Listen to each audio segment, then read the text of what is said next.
the most expensive home on the planet. In the inner city of Mumbai, India, not far from the poverty-stricken slums, on the renowned Altamont Road, stands Antillia, the most expensive home ever created. This home ascends 27 stories, stretching 568 feet high, granting the massive structure with prime views of the Arabian Sea. In technical terms, the home is the second most expensive residential property in the world, considering Buckingham Palace is worth around $5 billion.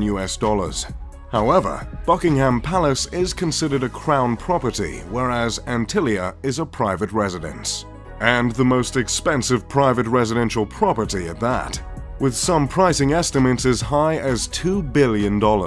Even still, any list in which a residence is preceded by Buckingham Palace pretty much guarantees that place is going to be over-the-top luxurious and is likely a house I'd love to move into. In this video, I'll take you on a virtual, informative tour of this ostentatious estate, while engaging all of 2 of your senses. In this massive home, there are several ceilings that are double or triple heighted, so the 27-floored skyscraper looks more like a 50 or 60-floored building. Can you imagine only being as tall as an ordinary 27-floor building? Laughable. On some of the lower floors, there is a multi-level car lot that can hold 168 vehicles, including Mukesh's precious RS5 Crore Maybach, a car for very important people. Somewhere in that car lot is also a car service station. But if cars aren't your style, don't worry.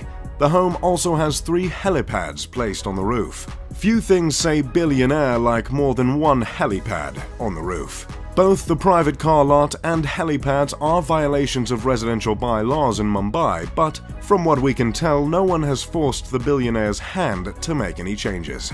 Above the car lot, you'll find an extravagant lobby composed of 9 elevators. Further up is a 2-story recreation center with a lap pool, a gym, a juice bar, a dance studio, and a yoga studio. Floors like these are how Jeff Bezos transformed his I sell books body to his I sell what I want physique. As you continue to ascend, you will eventually run into a spa and a ballroom. The ballroom is adorned with multiple crystal chandeliers that cover 80% of the ceiling, leaving a shameful 20% exposed and unadorned. To capitalize on the entertainment focus areas of the home, there's a movie theater that sits 50 viewers. There are multiple balconies and terraces with luscious gardens hanging over the sleek facade along the home. The vegetation attached to the sides of the building are meant to absorb sunlight in order to keep the interior as cool as possible. Hopefully that touch can put a dent in what must be a monstrous electricity bill. As if all this luxury wasn't enough of an escape from the hot, busy streets of Mumbai, the home comes fitted with an ice room equipped with a snow generator, meant to mimic a winter wonderland, a creative addition rivaled only by the likes of Willy Wonka. The immaculate structure was designed by architects Perkins Will out of Chicago, and the interior design was overseen by an Australian company called Lighton Holdings. While the 400,000 square foot building is home to just 6, it's also meant to make room for a staff of 600 cooks, cleaners, and security personnel. So that makes the size of the mansion less excessive, right? I double-checked that stat, by the way, and I can confirm 100 staff per family member. The building is named after a legendary island, also called the Isle of the Seven Cities. The tale of this island originates from an old Liberian legend in which bishops fleeing from the Muslim conquest of Hispania escaped to an island and created 7 settlements there. There's not much else on that fun fact, and no one seems to know why the owners of the home took to that fabled island. But that's the thing with being a billionaire. No one questions your decisions. Considering the unique shape of the skyscraper and the fact that its construction cost not 6, not 7, not 8, but 10 figures, it'd be a fair assumption to presume the design of the home is symbolic, or at least, on purpose. And that assumption would be correct. This incredible structure was meticulously crafted with Hindi influence and generously laced with religious symbolism. Within the 27 stories, there are 6 sections of the home that are meant to reflect Earth, water, fire, air, sound, and light. These elements were placed from bottom to top as to mimic not Nickelodeon's Avatar: The Last Airbender, but the ascension to enlightenment. Throughout the mansion there are two reoccurring motifs: the sun and the lotus. These symbols are meant to represent rebirth. The materials used to stand for these themes include marble, crystal, and none other than mother of pearl. There is a temple in the home in which the family of 6 goes to pray regularly. There are many statues of Hindu deities throughout the home, including the Hindu god Ganesh, revered as the remover of obstacles, and Shiva, the Hindu deity who destroys to make way for new creation. Along with religious themes and the motifs of lotus and sun, the house is said to have been inspired by the Atlantic Ocean. The owner of the $2 billion home is Mukesh Ambani, a petroleum titan, chairman of Reliance Industries and, surprise surprise, the richest man in India. Mukesh is responsible for a fifth of India's exports, which is absolutely outrageous considering India makes up for a third of the Earth's population. Mukesh's father created a business that turned into the world's biggest producer of polyester fibers and yarns.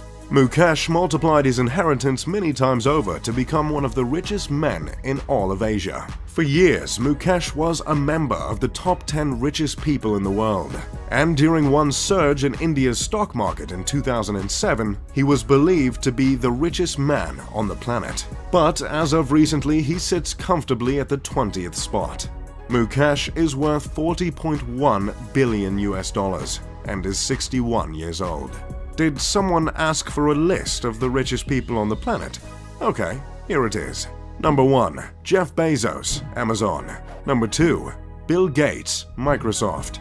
Number 3. Warren Buffett, Berkshire Hathaway. Number 4. Bernard Arnault, Louis Vuitton. Number 5. Amancio Ortega, Zara. Number 6. Carlos Slim Helou and family. Number 7. Mark Zuckerberg, Facebook. Number 8. Larry Ellison, Oracle. Number 9. Larry Page, Alphabet, co-founder of Google. Number 10. Charles Koch, Koch Industries. Number 11. David Koch, you guessed it, Koch Industries.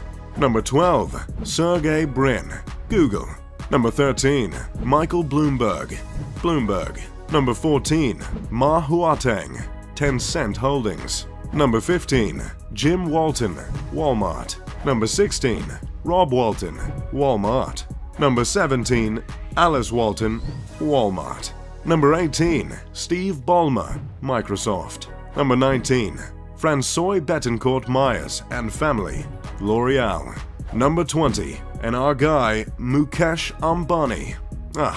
We just love lists here at Mr. Luxury. As you might have noticed from the list, Mukesh is one of only 2 individuals from Asia to earn a spot on the list. Mumbai is the commercial capital of India and is also called the city that never sleeps because I guess they didn't know that slogan was already taken. This city is also home to the entertainment industry in India, so it's commonly known as Bollywood, yet another thing they ripped from the United States. While the city is home to the world's most expensive house, it's unfortunately also home to the world's largest slum. The popular film Slumdog Millionaire was set in Mumbai. The public reception of the house's creation has been harsh at best. I believe offending neighbors comes standard when you're creating a home worth over $1 billion, but there is certainly warrant for any offense taken in this particular case, I must admit. While the house was built on the richest stripe of land in the city, it's hard to not notice the contrast in a city like Mumbai, with such depths of poverty just blocks away. Gyan Prakash told the New York Times in 2010 that the home is in a way reflective of how the rich are turning their faces away from the city. In Mumbai, 40% of children under the age of 5 are underweight. The gap between the rich and the poor is as stark and vast here as any other place in the world. Still, there are some that bring up the charitable acts of the Ambani family, which include the creation of a hospital, when discussing the moral responsibilities of the family, not to mention numbers of the philanthropic ventures, specifically by Nita Ambani, Mukesh's wife. Which is great and all, but no one is going to ignore the gargantuan mansion towering over the city, or any of Mukesh's indulgences other than the mansion. Years before the creation of Antillia, Mukesh bought his wife an Airbus for her birthday for $60 million. He had the passenger jumbo jet refitted with a living room, a bedroom, satellite TV, a sky bar, and a spa. Unlike most families worth billions, the Ambani family owns just the one home as opposed to the expected several around the globe. Initially, the family shared a house with Mukesh's mother and brothers. But after Mukesh's father passed away of a stroke, he decided to break the bank on the 400,000 square foot home. The children of Mukesh and Nita all studied at universities in the States. Isha, the eldest daughter, recently graduated from Yale. Her twin brother, Akash, and younger brother, Anat, both graduated from Brown University. Not that I'm in any position to judge Mukesh as a father, but it's nice to see he raised 3 Ivy Leaguers.